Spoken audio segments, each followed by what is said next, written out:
There's one question almost every American over 65 is allowed to ask, and the institutions billing you every month are quietly counting on you never asking it.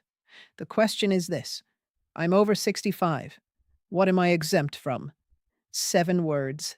And for the average senior, not asking those 7 words can cost somewhere between $3,000 and $9,000 a year in fees, premiums, and taxes you may never have been required to pay in the first place.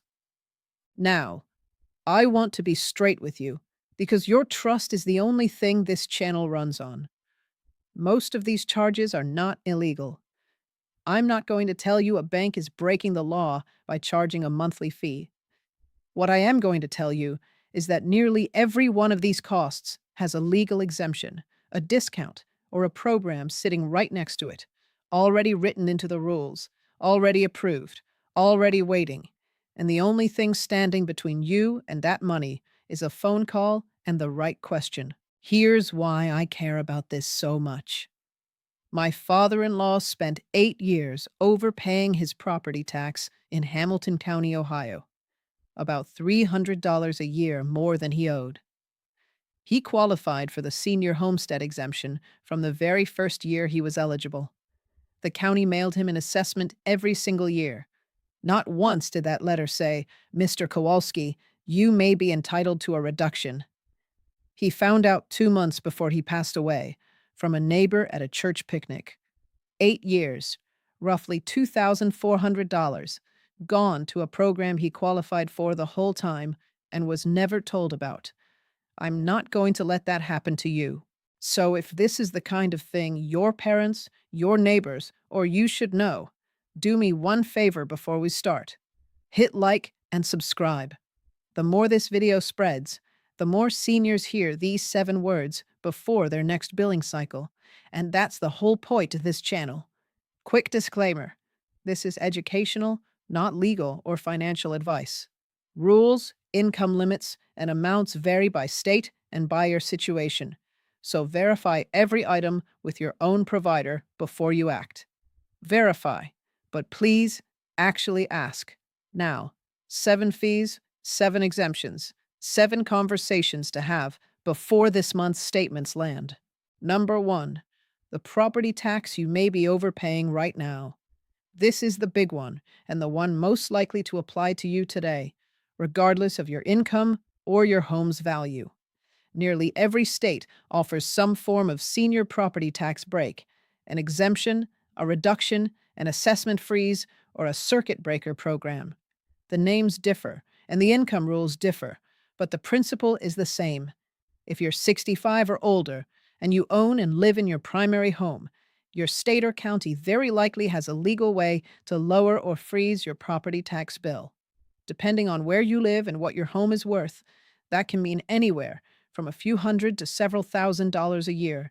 And in high-tax states, the savings climb fast. Here's the catch: it is almost never automatic. You usually apply once, in person or online, at your county assessor's or auditor's office, with proof of age and proof that it's your primary residence. The county already knows how old you are. They simply collect the full amount and wait for you to ask. So after this video, go to your county assessor's website and search Senior Exemption or Homestead Exemption. Download the form. And if you've been overpaying for years, ask whether your state lets you claim back 2 or 3 years. Many do. Now stay with me, because the next one quietly puts more than $2,000 a year back in some people's pockets, and most who qualify have no idea it exists. Number 2, the Medicare Savings Programs. These are state-run programs that can pay your Medicare Part B premium, which in 2026 is about $203 a month, and in some cases, your deductibles and coinsurance too. There are 3 to know: QMB, SLMB, and QI. The income limits are higher than most people assume. In 2026, in most states, a single person can qualify for QMB with a monthly income up to roughly $1,350. And the SLMB and QI limits run higher still, into the 1800s. And not all of your income counts. The rules disregard a good chunk of certain income, so people who assume they earn too much often qualify anyway. If you get QMB, here's the part that genuinely is the law. Once you're enrolled, providers are prohibited by federal rule from billing you for Medicare cost sharing. Yet fewer than half the seniors who qualify for these programs are actually enrolled because nobody signs you up automatically. The fix is one free phone call to your state health insurance assistance program, your SHIP, for a no-cost eligibility screening. I'll put the link to find your state's number in the description below. Number 3, the prescription cap your pharmacy may not be tracking for you. Thanks to the Inflation Reduction Act, Medicare Part D now has a hard annual cap on what you pay out of pocket for covered drugs. In 2026, that cap is $2,100. Once your out-of-pocket spending on covered Part D drugs reaches $2,100 in a calendar year, counting your deductible and your copays, your cost for covered drugs for the rest of that year is zero. Not reduced. Zero. The problem is that in the real world, billing systems lag, and some people who are close to the cap in November and December skip or delay medications without realizing the next dollar they spend may be their last required dollar of the year. So in the fall, call your Part D plan's member services line and ask one question. What's my year-to-date out-of-pocket total toward my annual cap? If you're close, fill what you need before December 31st. If you're over it and still being charged, you may be owed a refund. Number 4, the state tax your retirement check may not actually owe. Most states don't tax Social Security at all, and many that do offer exemptions that erase the tax for typical middle-income retirees. Beyond Social Security, a large number of states exclude some or all pension and retirement account income, but you have to claim it on your return, on a specific line or schedule. It is not applied automatically.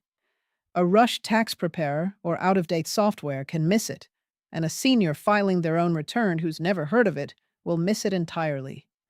So look up your state's Department of Revenue site, search Retirement Income Exclusion, and compare the exclusion against what you reported last year. If it wasn't claimed, most states let you amend going back about 3 years. 2 of the remaining 3 are simple phone calls that take about 10 minutes each, and one of them is a fee that often just disappears the moment you ask. Number 5, your utility bill. There's a federal program called LIHEAP, the Low-Income Home Energy Assistance Program, that helps with heating and cooling costs, and the income limits are broader than most people expect. A single senior earning in the high 20s to mid-30s thousands may still qualify, depending on the state. On top of that, most major utilities run their own senior or low-income discount rates that they rarely advertise to existing customers. So call your gas and electric company and ask, in plain words, do you offer a senior rate, a low-income discount, or budget billing for customers over 65? Then ask what documents you need. Depending on your climate and your home, the yearly savings can be real, and they repeat every year. This won't show up on your bill. Number 6, the bank fee that vanishes when you ask, plus the credit card fee you can negotiate. Monthly checking maintenance fees at the big banks can run from a few dollars to more than $20 a month, money leaving a fixed income every single month. Nearly every major bank offers a senior eligible account tier that reduces or eliminates that fee, usually starting around age 62 or 65, and branch staff rarely mention it. So call the number on your statement and ask for a senior account review. And if you carry a credit card with an annual fee, call the number on the back. Say you're considering closing the card because of the fee. Mention how long you've been a customer and ask if there's anything they can do. Then stop talking and let them answer. Retention departments routinely waive the fee, offer a matching statement credit, or move you to a no-fee version of the card. They simply don't volunteer it. Number 7, the notary fee you can usually avoid entirely. Seniors get documents notarized constantly. Powers of attorney, healthcare directives, estate paperwork. Private notaries charge per signature, and it adds up. but many banks provide free notary service to their account holders. So if you've banked somewhere for years, ask your branch first. Beyond banks, free or low cost notary service is often available at public libraries, county recorders' offices, senior centers, and some Social Security offices. The private notary bill exists mostly because people don't know the free options are usually minutes from home.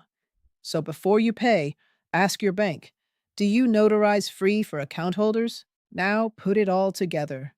Grab a pen and write down 6 things: your county, your bank, your Medicare Part D plan, your gas and electric company, the state you file taxes in, and any credit card you pay an annual fee on. That short list is the set of institutions that may be collecting money from you that a person over 65 who qualifies and who knows to ask simply doesn't have to pay. Say the 7 words to each of them. I'm over 65. What am I exempt from? Ask your county about the senior homestead exemption. Ask a ship counselor about Medicare Savings Programs. Ask your Part D plan for your year to date drug total. Ask your state about retirement income exclusions. Ask your utility about senior rates. Ask your bank about senior accounts and fee waivers. Ask your card issuer for a retention review. None of this needs a lawyer. None of it needs a financial advisor. It needs a phone and the willingness to ask a question the institution on the other end already knows the answer to. These aren't rare loopholes. They're mainstream programs that apply to tens of millions of people in every zip code in the country. For the average qualifying senior, the combined value can run into the thousands of dollars a year. That's not a rounding error. That's a car payment. That's a real difference in how a retirement feels. So do one thing for me. Share this with one person, a parent, a neighbor, the friend from church on a fixed income who has never once asked their bank or their county what they're exempt from. Because the 7 words are free to say. The offices are open right now, and the next billing cycle doesn't wait for anyone who was almost going to make the call. I'm over 65. What am I exempt from? 7 words.